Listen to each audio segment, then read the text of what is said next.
which will be conducted using Google Moderator, found at investor.google.com. As a reminder, we will only be taking questions that pertain to our mobile business and strategy today. Before we get started, let me quickly cover the safe harbor. Some of the statements we make today may be considered forward-looking, and these statements involve a number of risks and uncertainties that could cause actual results to differ materially. Please note that these forward-looking statements reflect our opinions only as of the date of this presentation, and we undertake no obligation to revise or publicly release the results of any revision to these forward-looking statements in light of new information or future events. Please refer to our SEC filings, including our annual report on Form 10-K for the year ended December 31st, 2009, as well as our earnings press release for a more detailed description of the risk factors that may affect our results. Copies can be obtained from the SEC or by visiting the Investor Relations section of our website.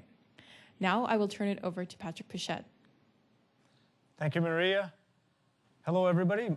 My name is Patrick Pichette. I'm Google's Chief Financial Officer, and please welcome to this third in a series of our webcasts. In December, you'll remember we spoke about our display business, and today we're going to talk about another really exciting space for Google, which is the mobile business and our investments there. First, we'll hit Vic Gundutra, who's going to talk to us about the space in general and our mobile strategy. And then we'll be joined by Mario Queiroz, who is also tied to the Nexus One launch that you may have heard or Mario in the past. So first, Vic is going to cover the whole mobile, then Mario and Vic and I will be taking your questions. We'll be using Google Moderator, so please don't hesitate to log in your questions. And then one final reminder is Google's in quiet period right now, so please understand that we will not be answering any questions that is outside the topic that is covered today. So please do us a favor, once again, do not ask those questions because you'll see that we can't answer them. Thank you again, and with that, no further ado, I'll let Vic cover the topic for today. Thanks. Welcome, Nick. Thank you, Patrick. And good afternoon, everybody. Nice to have so many join us on today's educational webcast on our mobile strategy. As Patrick mentioned, my name is Vic Gundutra. I'm Vice President of Engineering, responsible for our mobile applications. And today's afternoon's presentation is broken up into three broad areas. First, I'm going to talk about some industry trends. Trends that are really reshaping our industry and ones that we're very excited about at Google. Second, I'm going to talk about what drives our product and engineering philosophy as we deliver services to mobile phones. And I think you'll see that it's pretty unique and exciting. And then finally, we're going to close the presentation off with a focus on mobile advertising and how that changes in our mobile world. Let's begin by talking about industry trends. Now, it should be obvious that each successive computing era has had a greater impact on society than the previous one. And mobile phones are no different. Today, mobile phones and their connected nature lead to a larger impact than all the previous eras. But the reality is you probably already knew that. In fact, you may argue, well, Vic, there have been 1 billion phones that were sold last year. And certainly it's been many years that the run rate of mobile phones has been in the hundreds of millions. What is new? What's different now? Well, that's what this presentation is about. We're going to talk about the real change that has occurred in our industry, and that is the arrival of the mobile internet and why that change occurred. We believe it occurred because of simpler data plans, better browsers, and a new class of smarter devices. Let me talk about each of these specifically. Let's talk about data plans. You know, this emergence of a new class of phone like the iPhone or the Android phone or the Palm phone really has changed the dynamics. It's changed the dynamics because those phones come with data plans, simple to understand data plans. This chart gives you a powerful proof point of what happens when you give a consumer a simple to understand data plan. At first glance, this chart may seem counterintuitive to you. That green line represents Metro PCS, a small US carrier with 5 million subscribers, and the chart represents internet usage as measured by proxying via Google. That bottom line is a carrier in the United States with similar Google placement on their phones and 10 times the number of users. But look at the usage. What's the difference between these two? Well, one of the difference, in addition to some different phone models, is that Metro PCS chose to go with a very simple to understand data plan, and that drove usage very, very high. In addition to data plans becoming attached to these new phones and simple data plans that are understandable, the other big sea change has been the inclusion of a new breed of web browser. In our industry, technically, we call these web browsers WebKit-based browsers because it represents the open source engine that powers that browser. But let me put it in simpler terms for you. It's a browser that works. 2 or 3 years ago, I suspect most of you wouldn't have believed that it was possible to visit your favorite website, CNN.com, ESPN.com, on your mobile phone. Your mobile phone was too small. Connectivity rates were too low. The browser didn't work. And yet, what we're seeing in the industry is a rush toward high-fidelity web browsers that are capable of running and rendering full websites. And that is a sea change, and one that's very exciting for Google. The final change is, in fact, that the phones themselves have become incredibly capable. Today, or before I talk about today, if you just recall a few years ago, the smartphone category represented about 2% of the market. It was about a $600 phone at least. And the idea that a $600 smartphone would go mainstream, as recently as 2 years ago, had some doubt. But in fact, that's what happened. Today, the average soccer mom or soccer dad has a smartphone, a phone that is replacing the feature phone category, and that bodes very well for Google's business. We'll talk about that in a minute. It's not just theories, it's data that really proves this sea change. This chart is, once again, very enlightening. What it highlights is a percentage share of internet usage. Now, I suspect you would believe that without seeing this data, that the phones that had the highest market share would have the highest usage share. That is not true.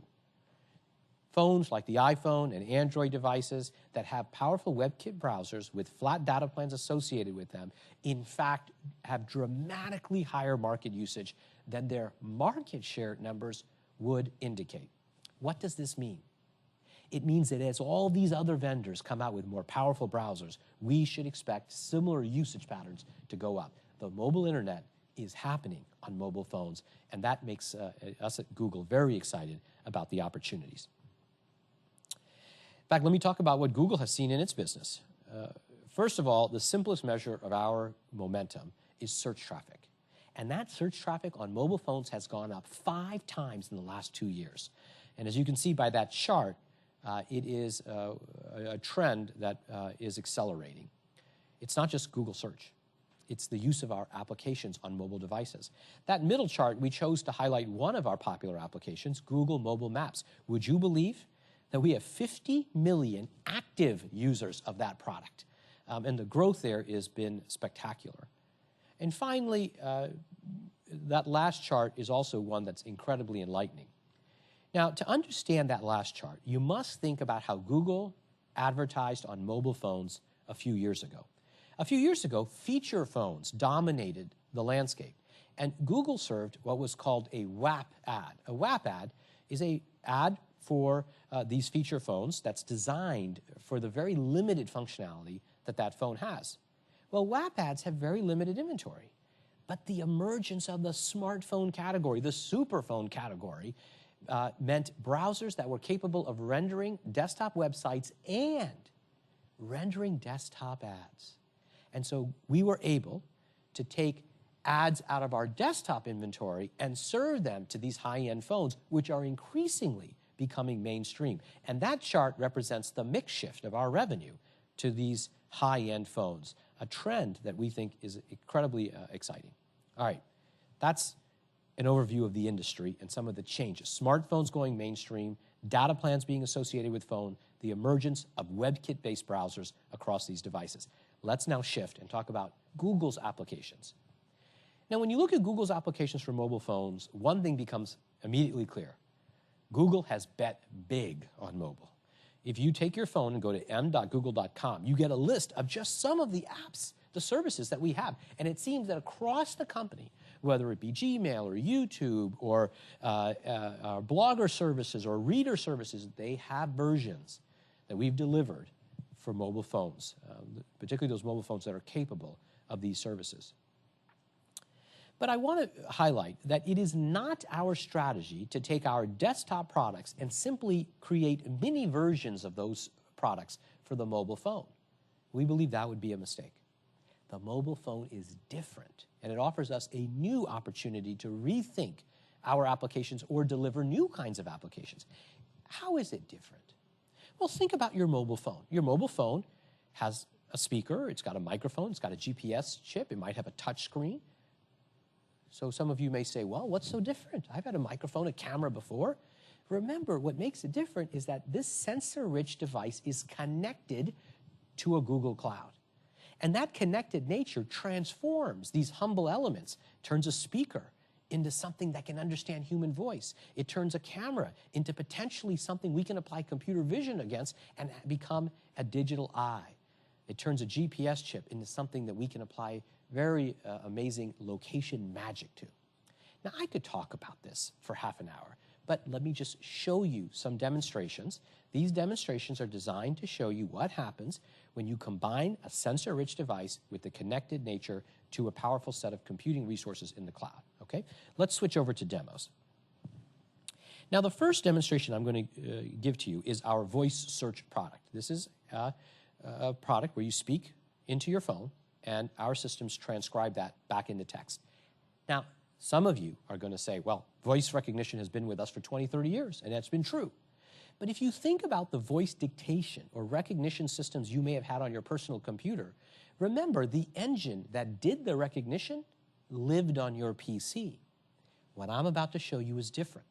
We take your voice, we compress it, we send it to the Google Cloud via the connected nature of the device, and then not one device, but maybe hundreds or thousands of computers in our cloud process that and deliver the result back, which leads to higher accuracy. It leads to things that were not possible before.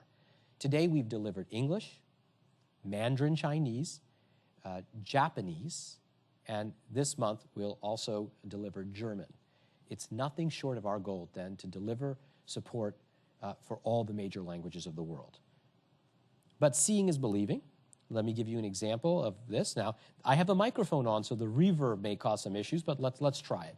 Let's try a query that I would probably never type into a phone because it's too long. Pictures of Barack Obama with the French president at the G8 summit. Clearly a query that probably wouldn't type in. That took about a second. It completely nailed the query and brought the Google search results back. Now, that's magical. And if you haven't tried that, I encourage you to try that on the iPhone, on the Android devices, and you get an idea of really the power there.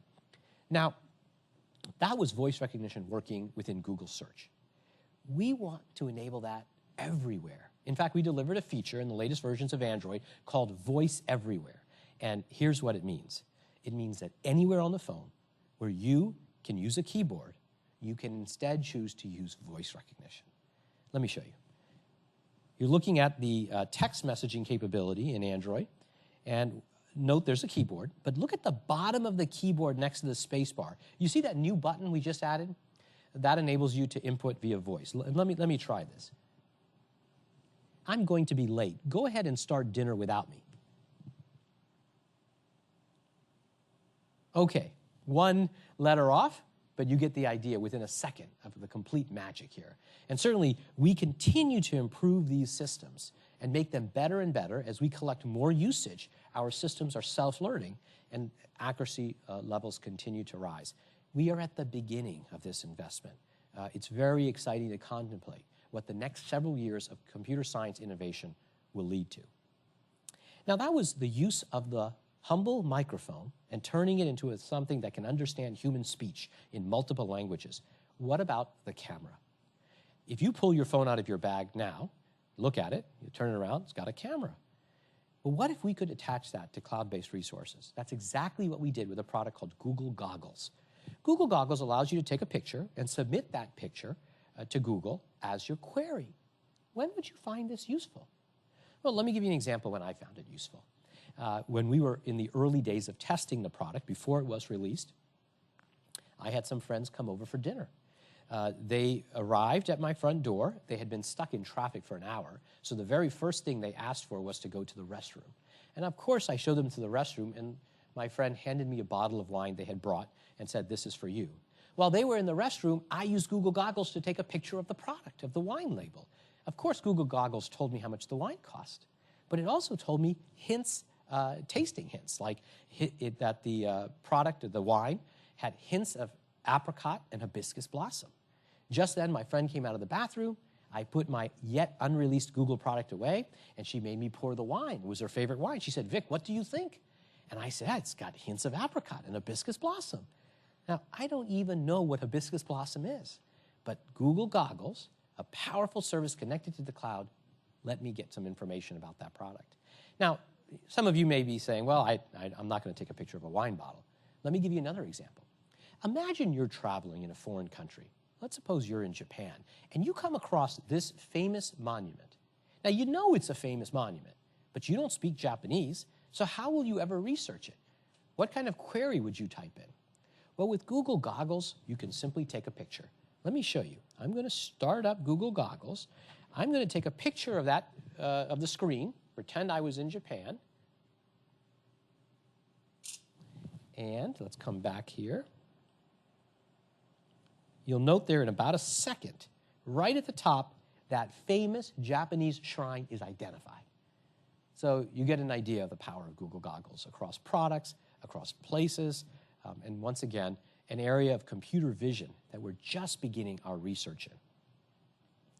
Now, another capability that is unique to the mobile device largely is its use of a GPS chip.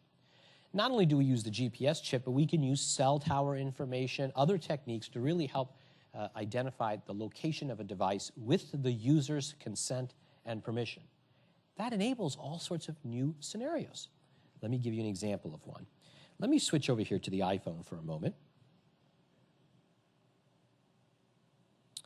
And you'll note this is the new google.com homepage on your iPhone, meaning just go into the browser and type in www.google.com. And there's a subtle new feature you may not have noticed.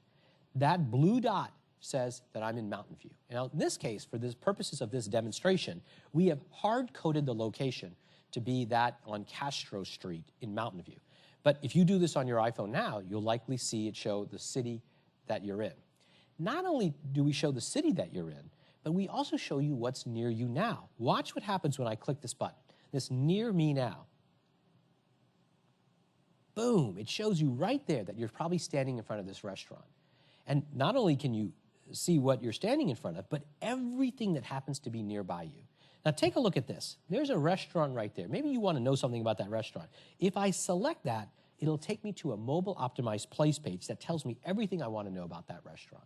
Isn't that fantastic?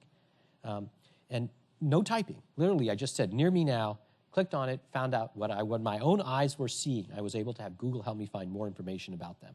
Okay, let's move on to one other demonstration of a feature that we just launched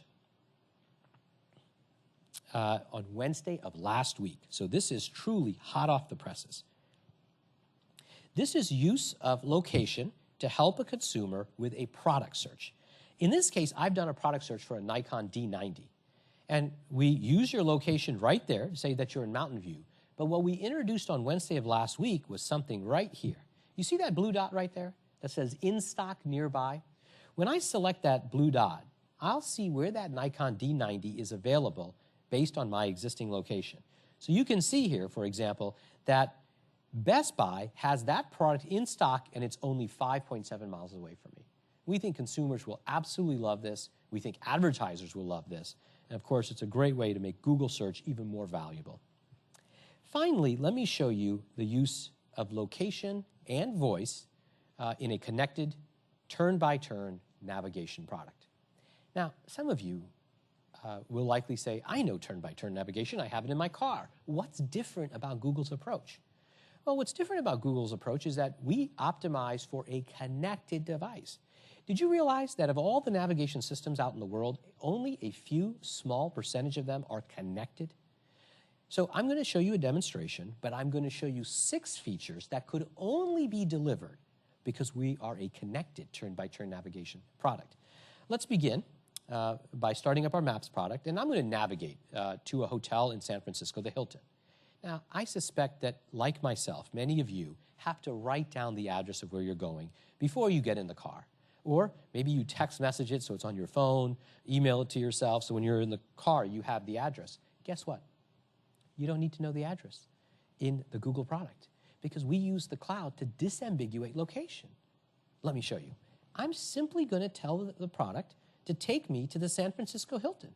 So I'll type in SF Hilton, no address, and Google will figure it out. It'll say, did you mean any of these Hiltons? And yes, the Hilton right at the top of the financial district is the one I wanted to go to, and off we go. That's feature number one, because it's connected. Feature number two that we can deliver because it's connected is one of my favorite. Keep your eyes at the bottom of the screen. You see there that green icon at 48 minutes? If I touch that button, I'll get an overview of my entire route with traffic that's updated every few moments. Now, I know how to get from my home to Google every day, but I use this feature because I can see updated traffic along the entire route for free. It's a fantastic feature because we're connected to the cloud. Another feature is our use of satellite maps. Satellite maps are very popular on desktop. But imagine how popular, how useful they are in a turn-by-turn navigation product, where I'm able to get context. I can see, the location is around this building or around the school. And we've seen consumers react very, very positively to this ability to have satellite views in the turn-by-turn product. Okay, let me move on to another feature that can only be delivered because we're connected. How about search? Now, you may have a product in your car that allows you to search for ATMs or gas stations. But what about if you want to search for Olive Garden? What if you want to search for your favorite restaurant or a business? Then what? Well, because we're connected, we can search on anything that Google knows about. In this case, I'm also going to show you search plus the ability to search along route. So let me do a search. I'll do a search for something pretty benign. Actually, not Starbucks. I could search for Starbucks, but in this case, I want to search for burgers. Okay? And what's amazing here, if I zoom out, you'll really see the capability here, is that what Google is doing is Google is giving me all the burger places along the route I'm traveling. So I can select, there's McDonald's, there's another McDonald's, I can call the McDonald's if I wanted to. In this case, let's try another one. There's a Burger King, there's another McDonald's, there's a Rave Burger, there's I guess a generic burger joint, and there's an In-N-Out Burger. So just a powerful example of search associated with the route that you're going on across anything that you want to do. Now, finally, let me talk about another thing that we provide because it's connected. Think about your navigation product today. When you get to your destination, what does your navigation product say? Mine says your destination is ahead 200 yards. My wife's is a little bit better. Hers tells that it's 200 yards ahead on the left, but that's about it. Now, wouldn't it be great if Google could take its Street View imagery and show you a picture of where you need to go? Well, we do all that and more. We'll show you a picture, not only of your destination, but of every turn. All you have to do is double tap on the screen. We'll show you your next turn, show you a picture of exactly what that turn looks like, and in fact, give you the ability to interact with Street View so you can get a real sense of where you're going and where the key turns are. Isn't that fantastic? Now, one last feature. We realized that this application, while incredibly useful, was often difficult to use when it was an arm's length away on your dash. And so when the Android device detects that it has been put into a dock on a dash, we changed the user interface to be one that was friendly of an arm's length interaction. All the buttons become bigger, very easy to use. Now, let me put all of this together. Turn-by-turn navigation with disambiguation of address, with the inclusion of voice, with this new UI. Suppose I want to go to the museum that has the King Tut exhibit in San Francisco. I don't know the address. I don't even remember the name of the museum. Watch this. Navigate to the museum in San Francisco with the King Tut exhibit. Absolutely nailed the voice recognition in under a second. And then Google disambiguates the address. It's the D. Young Museum, right at the top, Absolutely perfect, and I'm on my way. Okay? So that concludes the demonstrations. Let's go back to the slides.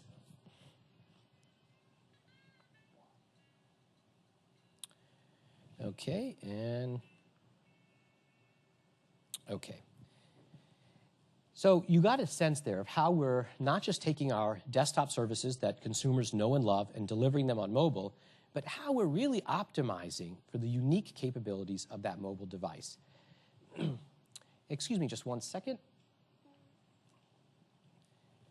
Okay, so optimizing for that mobile device really also includes not just the applications, but includes advertising. And now let's shift our focus and talk about advertising in the mobile space. Advertisers see the same magic that we're seeing. They're seeing the consumer adoption of mobile devices and smartphones everywhere. But from the eyes of the advertiser, it's a nightmare. How do you build advertising solutions that work across RIM, BlackBerry, iPhone, Nokia, Windows Mobile, Android? Oh, don't forget about J2ME and Java. Oh, what about the carrier-specific regions of the world? What about KDDI and Docomo and the ecosystems they've created? In fact, the fragmentation is far worse than I just described. Because when you say BlackBerry, you don't really mean BlackBerry. You mean the entire top row. You could mean a device that is touchscreen, not touchscreen, keyboard, no keyboard, and that applies across every one of these variety of phones. And so advertising is not like it was on the desktop, where you could target a Firefox browser, Internet Explorer, maybe Chrome, and you could cover the vast majority of the market. It is incredibly fragmented and complex. Google's strategy can be described simply as making things easy for advertisers. Now, that may sound like a marketing slogan. Let me show you how easy we've made it. What you're looking at now is a screenshot of the tool that advertisers use when running advertising campaigns with Google. It's called AdWords. What's amazing here is the simplicity of our approach. Look at number 2 there. You see that second checkbox, iPhones and other mobile devices with full internet browsers?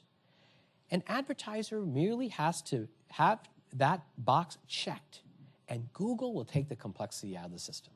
We will then look for phones that are capable of running these ad creatives and serve them in all the appropriate places. Maybe in a Google search result, like you see there on the left, or maybe in some of our most popular applications, like Google Maps you see in the middle, or maybe it's a display brand ad that we can run on one of our or our partner properties like YouTube. Now, in addition to running campaigns, there's another phenomenon that's worth mentioning, and that is the incredible usage of mobile apps. You know, some studies have come back with data that has even surprised Google. Like, for example, did you realize that 25% of Android users and iPhone users who download apps spend up to 2 hours a day in those applications? And so that's a tremendous opportunity for us.